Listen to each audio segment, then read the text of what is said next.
Today I'm going to attempt to explain everything that I believe to be true about the universe. And with a new twist. I did not know that my phone did this. So you get a little bit of like a cinematic action, and I'm not gonna lie, I kind of love this. Also, the lighting is lightinging, so there's that too. Do not be confused. Despite this beautiful new setup, the quality of what I am talking about, or really just like the way that I talk about things, is not going to change. So let's just get started. First things first, God and the universe, spirit, source, Buddha, Dharma, love, chi, I don't know so much about chi, life force energy, nature, the cosmos, science, math, I don't know. Everybody has a way to describe what they believe to be true about the universe. And in my humble opinion, I do in fact believe that the human existence is always attempting to explain circumstances of the universe, reasons why we're alive, reasons why we die, reasons for living or for not living, or thriving or not thriving. And humans are wired to wonder and question the unknown, and question change, and question energy, and question how things are the way that they are. So everybody has a dogma, regardless of what you call it, it's all the same thing. And in my humble opinion, I do believe that every single element of life, therefore, is interconnected because of the way that they are interconnected and the way that they're described. Now, essentially what I'm saying is that everybody has a belief system, right? Regardless of what your belief system is called, whether it's called God or the universe, whether it's called science or logic or fact or whatever, or nature or whatever, it's just the way that you describe what you believe to be true about the world and about reality and about your life. And humans do this in an attempt to understand, in an attempt to bring clarity to the otherwise confusing and unknown, and very, very broadly at the core of our beings that we know nothing about. We're attempting to explain that. And that's the human nature, is that we have this desire to know, and desire to be able to grasp, and to be able to hold, to see, to feel, to touch the reality of our existences. And the fact that it is impossible, the fact that it is deep down in our knowing that we don't truly know whether there is meaning, or there is God, or there is realities that science can like acutely describe, or acutely understand, and be able to grasp, reproduce, etc.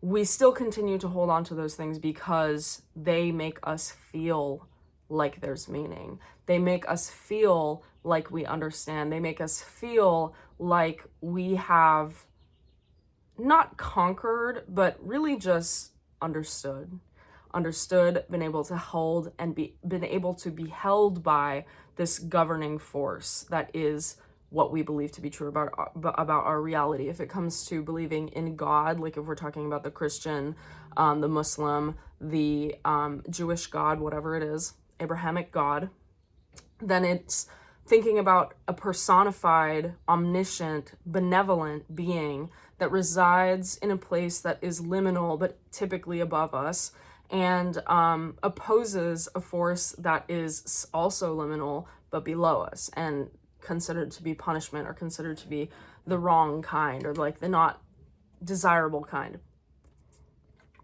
Whether or not someone believes in that God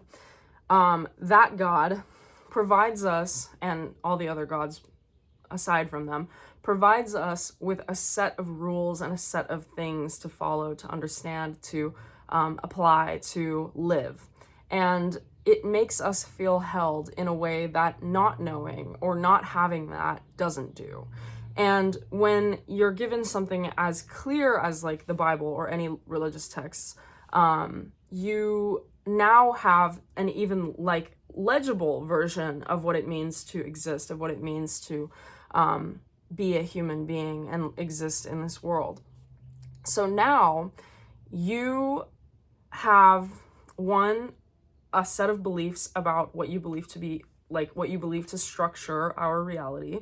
And two, you have a set of images. So this is now, we're touching on the tangible, we're touching on the known, we're touching on the seen. When it comes to the Bible, when it comes to the teachings of Buddha, when it comes to the teachings of scientists that have come, years before us, philosophers, psychologists, really anything to describe humanity, anything to describe subjective or objective reality. So you have these two things. You have the structure in your mind, and you have the tangible seeing in your hands. So what happens when that's challenged?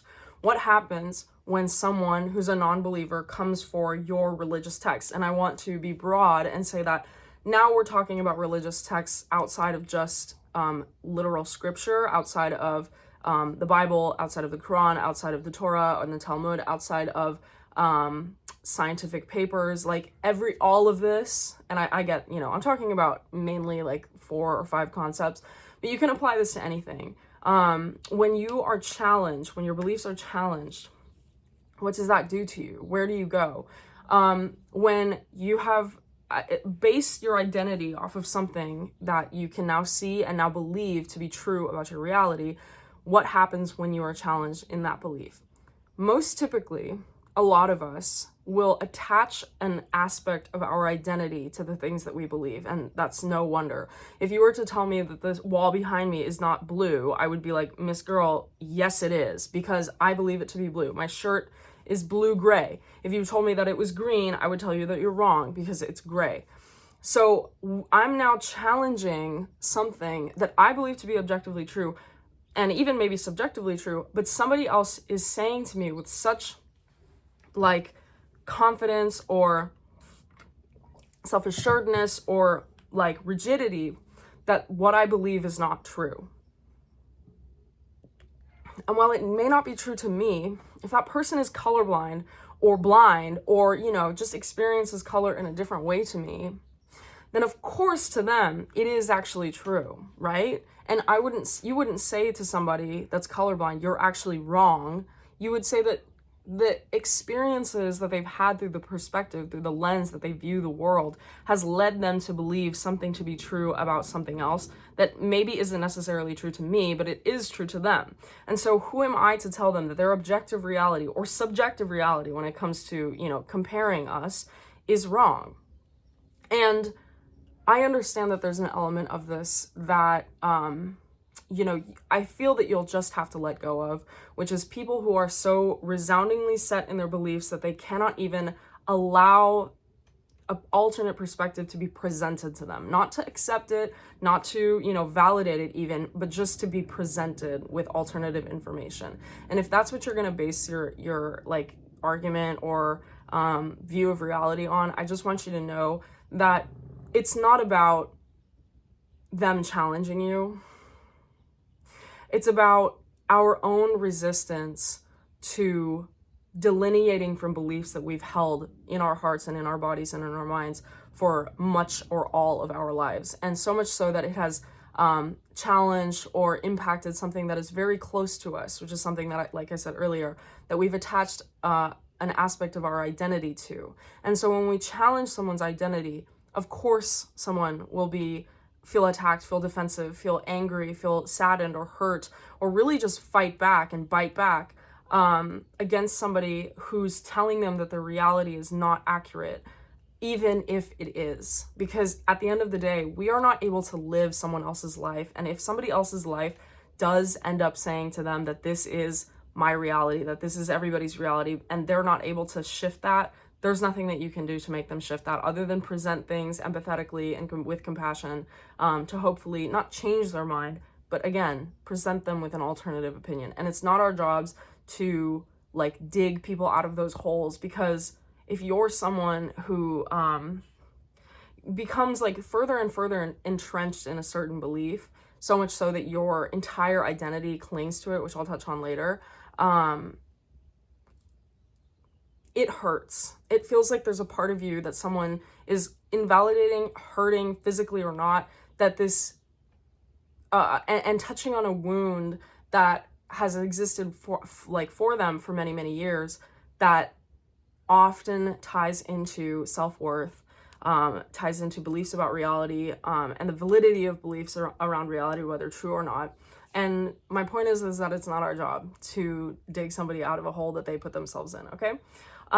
So going back to the earlier conversation, we develop things that we believe to be true about our worlds. And we, whether knowingly or not, want other people or want to find other people that feel the same way about the things that we experience and the way that we experience. Because as humans, we're wired to thrive in social groups. We're wired to not only just like find people who are like us, but find people that we like and find people that are that kind of touch in the world and have contact with the world in a way that we do. And for every single one of us, that's extremely unique. That's why we're not all friends with the same person, or not all friends with the same type of person, or have different aesthetic styles or different interests or different hobbies and things like that, different favorite colors, right? And when you find pieces of you in things that are as like broad, dogmatic, and really like all encompassing and very like not anxiety inducing, but I just want to say like you feel a strong heart connection to something, an ideology, and you find people who are against that, not only against that, but like stoutly against and stoutly aggressive and outwardly critical of the things that you experience. It can make it feel like, one, there's no way that this person is going to fit in my in-group, so there's no reason to even humor them. Or two, I need to defend this identity, this aspect of myself, because this aspect of myself is so close to my heart that when somebody tells me that it's not true, my heart hurts and my identity hurts and I hurt. And I want to rectify that. And I'd say that typically when we try to rectify it is when we get into these arguments and these conversations or debates around who's right and who's wrong, instead of maybe taking like 10 steps back and identifying that we are all wrong and we are all right at the same time. And there's no one way to describe existence. There's no one concrete, all-encompassing identity that will work for every single person. There's no one favorite color for every single person. And so what are we doing except further dividing ourselves when we tell one of our own species that you are wrong and you are living your life incorrectly, and, you know, etc. Now, there is a certain delineation and a certain nuance that you need to keep in mind when we're having conversations like this. When we talk about people who, or if you bring up the example or bring up the defense of people who are violently against certain principles or righteous about the things that they believe, as a society and as a person, you really just have to decide how to deal with that in the moment. And not engaging is an option, or even compassionately engaging is an option.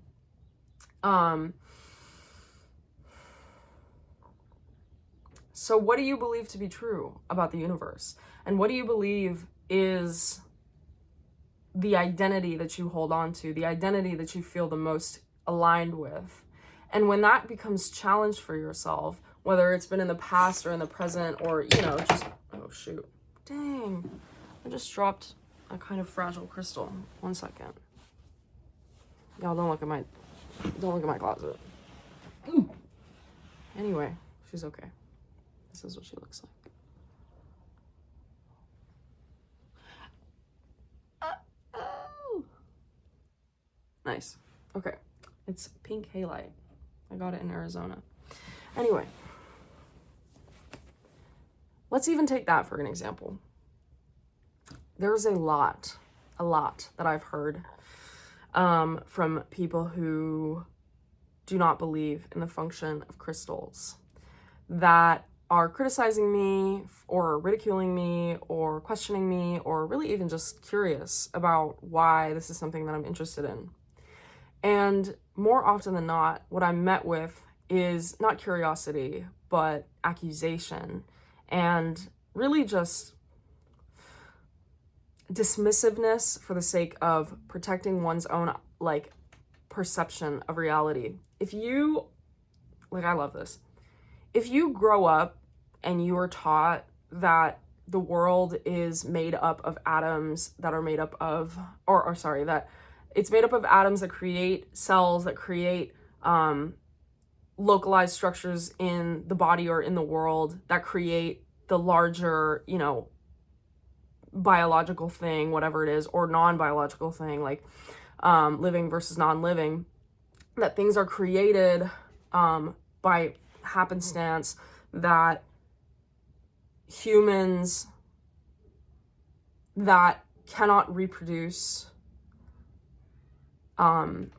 let's just say mystical insights or mystical phenomena, are invalid or crazy or lacking, you know, logic or structure, or really that in one mode of looking at something that you're not able to see how something is or isn't. For example, that you can't, you know, if you can't bring a non-believer to a crystal and say, so what does it do? And then they're just like, it doesn't do anything. It just sits there. Or what it's made of, the bacteria or the conditions in which this salt halide crystal was made. Of course, the way that they look at what happens when someone feels strongly about crystals or uses crystals to manifest or uses crystals to set intentions and bring vibes into a house, it's not going to be the same as someone who has maybe had that perspective, but understood that the thing that we're looking for in crystals is not necessarily something that's measurable. It's not something that you can see. It's not something that you can touch even, other than obviously the crystal itself. What it is a feeling or an intention or a thought or a, you know, energy that something brings to a room when you look at it, or brings to a room with its own presence, or whatever it is. And so by that standard, the validity of the crystal holder would be like completely gone. It's just not, you're inept. Like you're not abiding by standards set by science, therefore it's not real.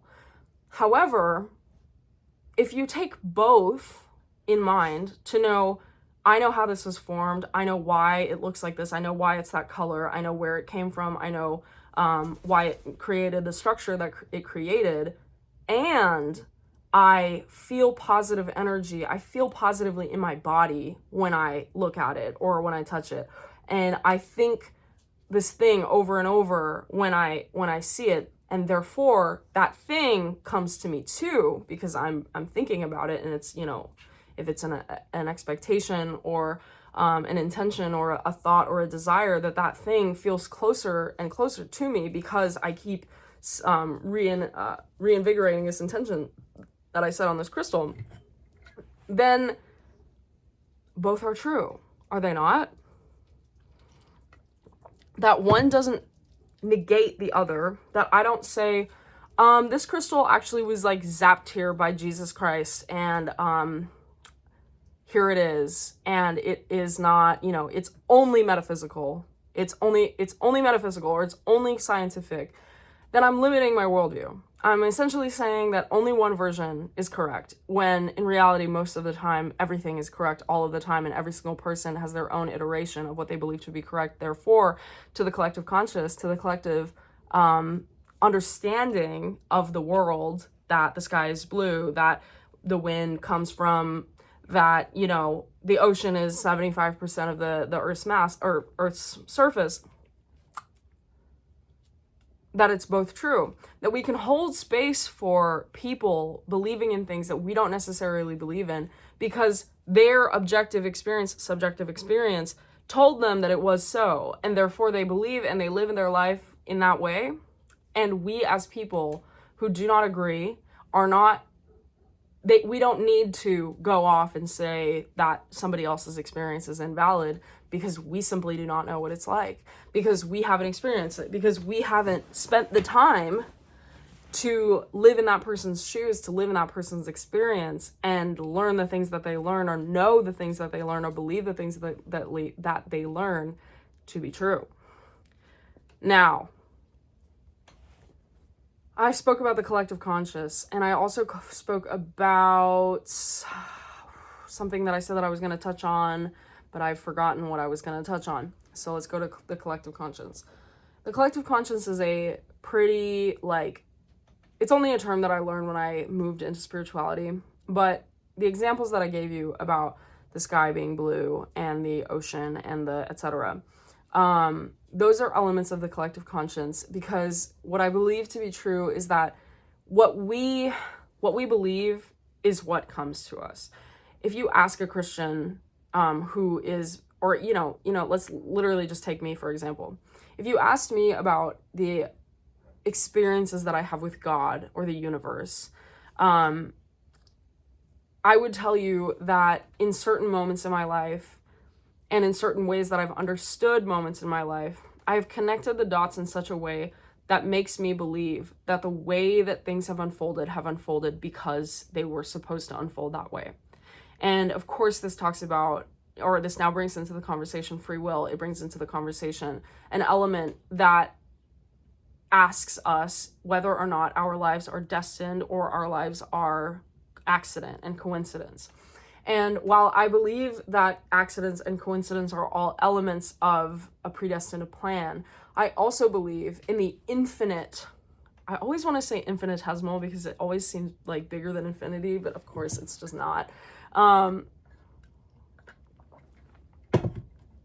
It brings in the idea that every single action has an infinite amount of reactions, of pathways that are created from this action. You think about, you make an action, there's a fork in the road, you choose which road. But instead of at the fork in the road, the fork is actually an infinite amount of choices, an infinite amount of paths that are always happening at simultaneously across all time and all space all the time.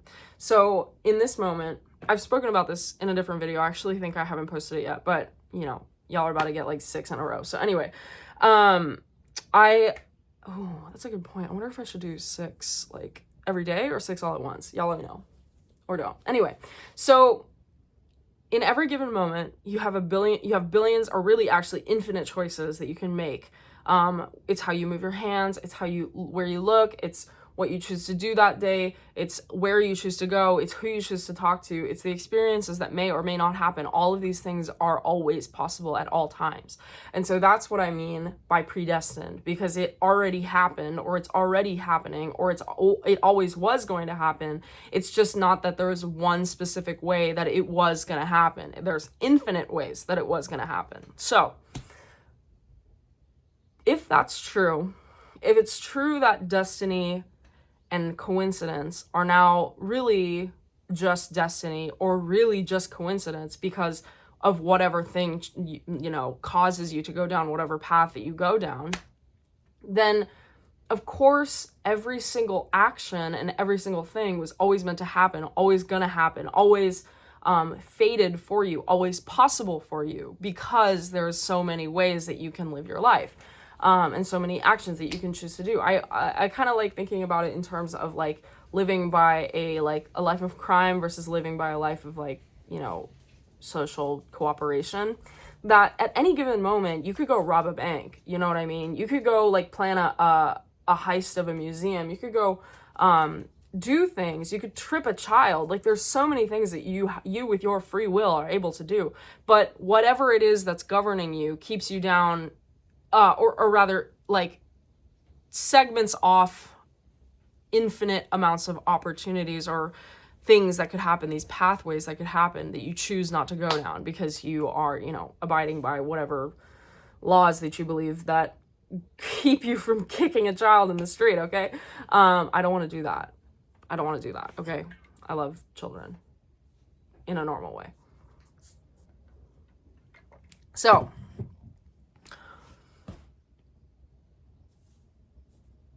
you always have choices. And I think that that's what people mean when they say it's already yours, or, you know,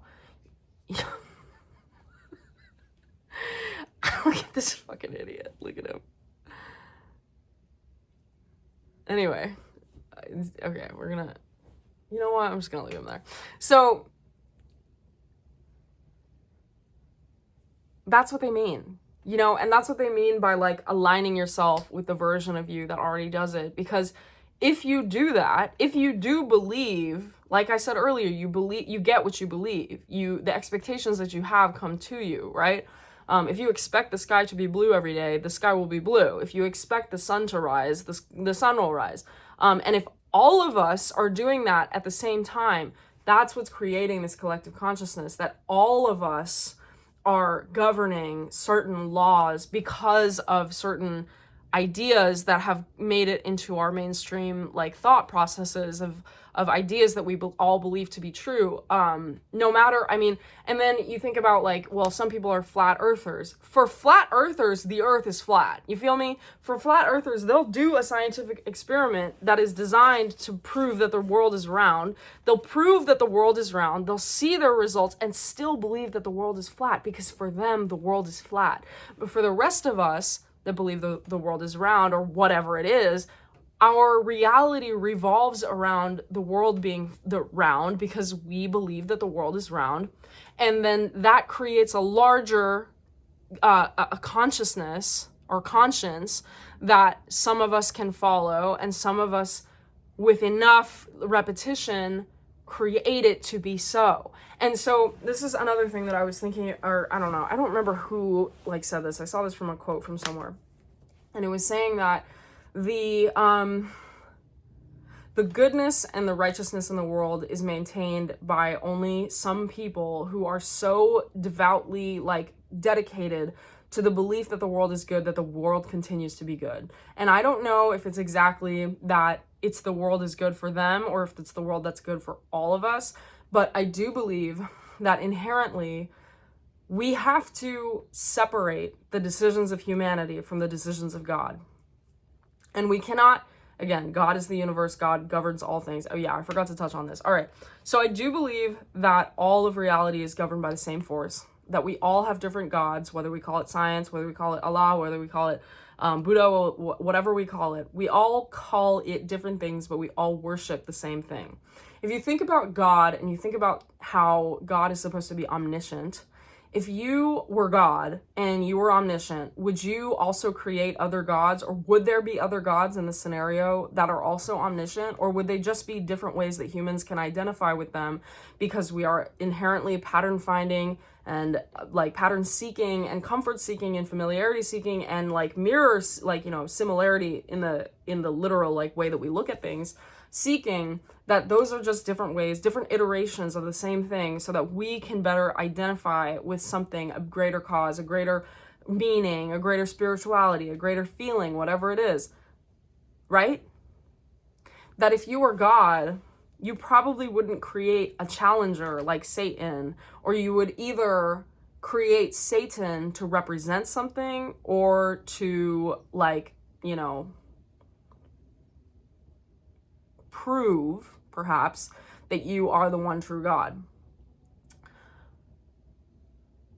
If God is truly all-knowing, all-seeing, all-creating, then there really can only be one.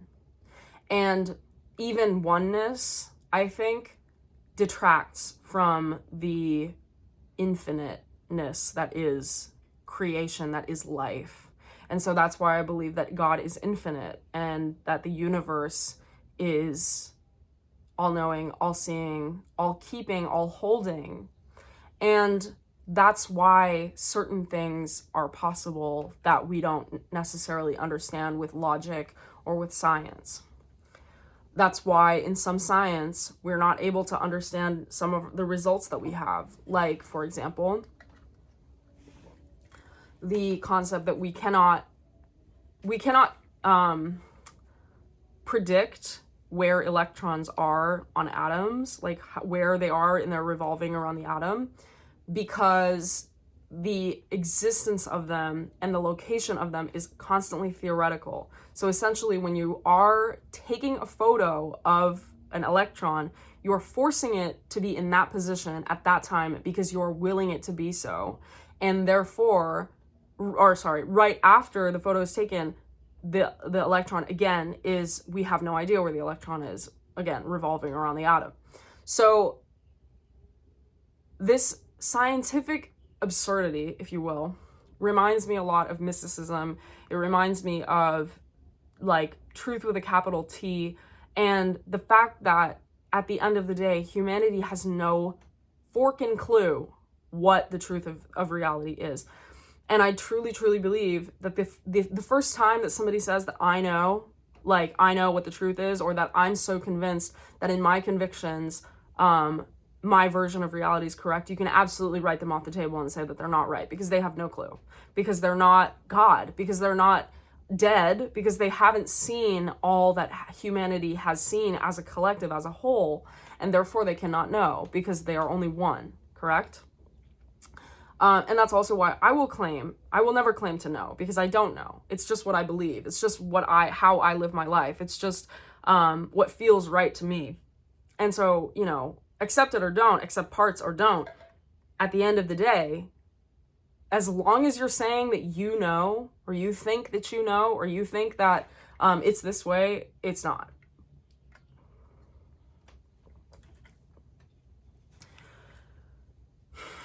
This is why I believe that certain things like crystals, or, mysticism, paranormal experiences, past life regression, even things as small as like meditation and yoga and like physical movement, it's why it doesn't work for every single person. Why no one person, no two people are exactly the same.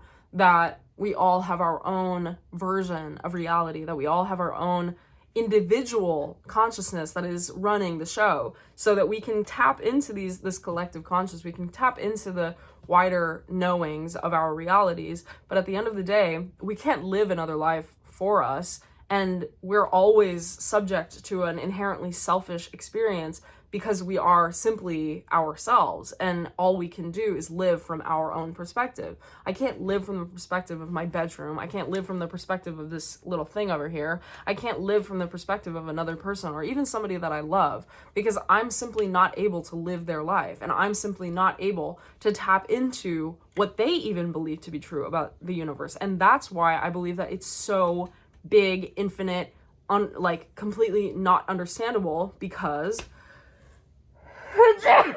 there's simply so many experiences that we can't define, that it essentially negates any single time that somebody says that one way of believing in the universe is the right way. And now we can egoically, as I do egoically, say that my way is the right way, but I think that the reason why I say that personally is because the way that I view things is so open-ended, and is so, it leaves room for every single person. Whereas most of the time that I see that people are saying, it's my way or the highway, that abortion should be absolutely illegal or whatever it is, super spiky little headlines and spiky concepts, is that, oh my God, it's focusing on it. Or at least this season. Nice. Okay. Is why, oh, I lost my train of thought. But you if you were to compare the two, and you were to see which holds more space for all types of people, you would absolutely say that a perspective that excludes no one is a perspective that is probably, healthy for everyone.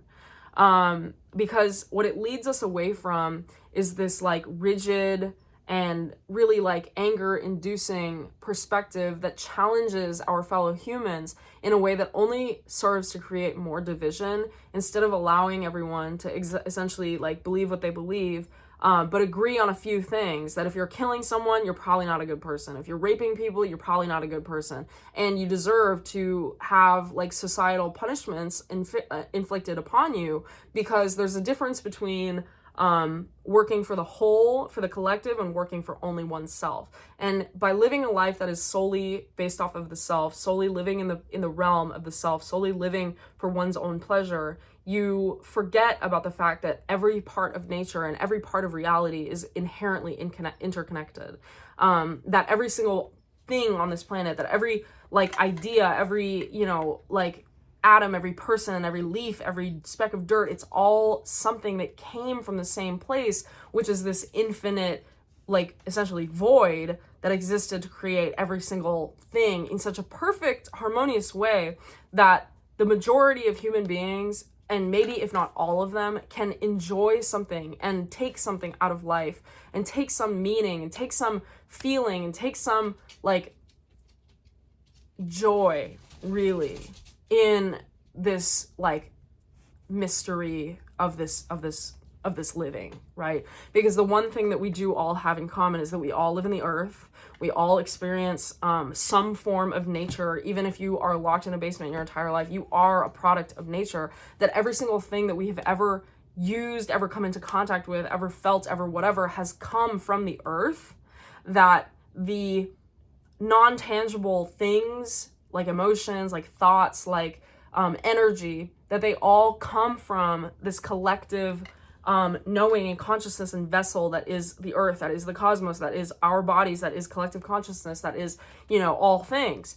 And to take one thing and to say that it's not true,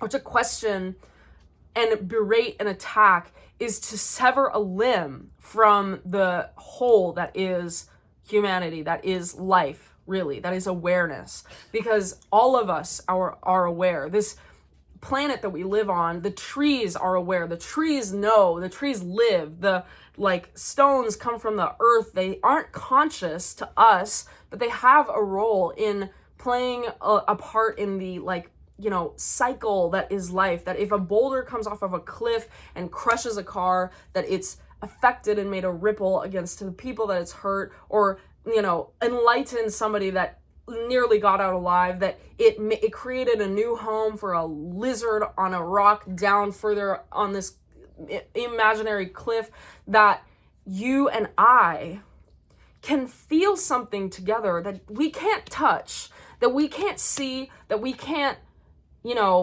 know, other than to imbibe ourselves in this intangible thing and know that even if it's a little bit different, we still are feeling the same thing, or we're still thinking the same thing, or we're still wanting the same thing, or hoping for the same thing. And that is why I believe that our reality is destined to succeed. That every single person has a part to play in the world that they wish to see, in their collective consciousness, in the contribution to becoming closer to one another and closer to this ideal goal that is, in my personal opinion, world peace and world like togetherness and harmony. And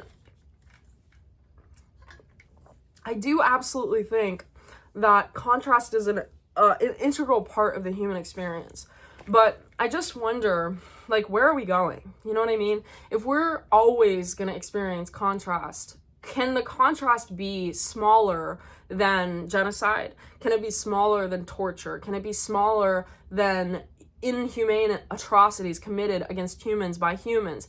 Can it be a moldy loaf of bread? Can it be, passive aggressive experiences with your neighbors? Can it be something that, while we don't forget the atrocity and the horrific experiences of the humans in the past, while we remember them, honor them, and not forget them, because the forgetting is the element that makes history repeat itself, that we don't remember, that we don't honor the fact that humans before us have suffered in similar experiences that we're heading towards, that some of us think that we're gonna eventually be in the future, that we can hold space for really tragic things, because I don't think that tragedy is gonna end, but instead make it so that we understand that the wars that are happening are controlled by someone that isn't me, that the people who torture are torturing in a way that is not something that I can control, that I can, do really anything other than hope for something else, or, make my voice heard for something else, or criticize, right? And I guess a big part of this too is that the really awful part about even hope and even such a really heartfelt message for me is that I don't know where we go. I don't know what lies next on my path, and I don't think that you do either. And I don't know how, we're gonna bounce back if the America does become like a freaking Hitler 2.0, I don't know. But I do want to believe that there can be more than awful dictatorial America, that we can, bounce back, that we can see beauty in one another, and by awakening as a whole, awaken even more and more and more and more, that we can take great gratitude and appreciation and awareness for the blessings that exist for us in this moment, that most, if not all of us, or the majority of us at least, have the power to do something for the people who need more or have less, that we can, if we really, took the steps for ourselves first, could save the world and save ourselves in the process. Because I really think, and I think I talked about this before, it's the John Green thing where he says the ineradicability of hope despite the futility of effort.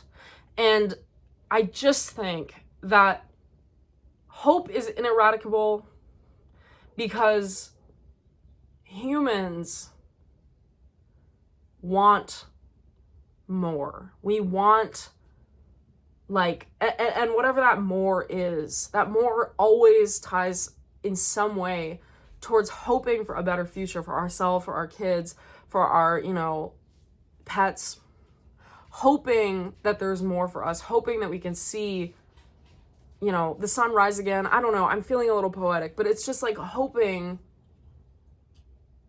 because hope often feels like the last thing that one can hold on to, because it's so intangible, because we can't see it, because the fact that we can't see it and the fact that it's not right there in front of us breathes some kind of life into it and makes it feel more and more like something is possible.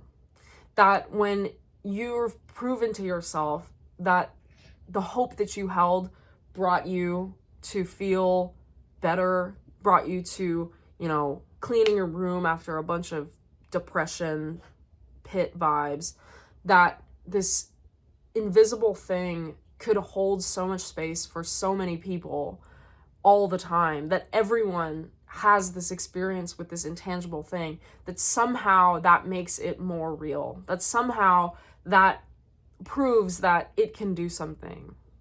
And I just want to do that. I just want to know that I can provide something better for my life, because I have before, and that I can love again despite heartbreak, because I have before, that I can heal, that my body will change, that my body will, heal too, and that by proxy too, that the world will heal.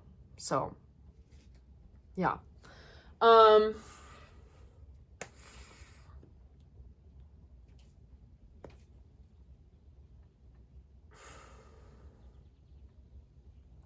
I guess the point is that the truth of the universe, in my opinion, is the opening of one's heart. Because possibility, I think, is inevitable. That possibility is constant, because change is constant.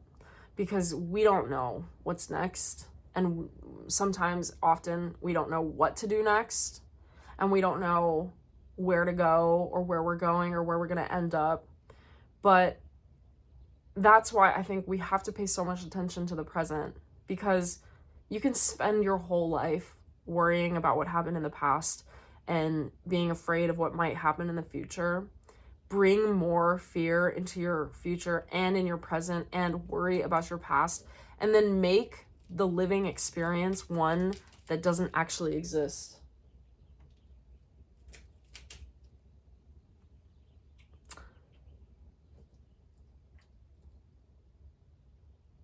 Because you can't touch the present. Whoops. You can't touch the future. You can't touch the past. You can't change anything. You can only hope for something else. You can only want other things. You can only project into the future the possibility that you feel right now. And if that possibility feels like it's nothing, you're not doing future you any good. You're just living in your past and bringing the past to the present. And that's no way to live. So pay attention to right now and pay attention to what you have and do something for somebody who has less, if you can. Whew. The truth of the universe requires patience, it requires hope, and it requires an openness of heart. It requires the interest and the wonder and the hope and the trust that something else can be true, that both can be true, that both and can be true, that it's not just one version. It's not just one life. It's not just, it's not just hate and it's not just love either. It's both. It's just a matter of how much you decide each one gets to be let in. So let love in, baby. You the best. You know, even if you don't know right now, you know. And I love you so much. And I really, really hope that you really like this video because I like filming it. It's almost freaking an hour long. Have a great, great rest of your day. Let me bring this hoe up in the front. Oh my God. Oh my God. Oh my God. Oh my God. I wish I were a bird.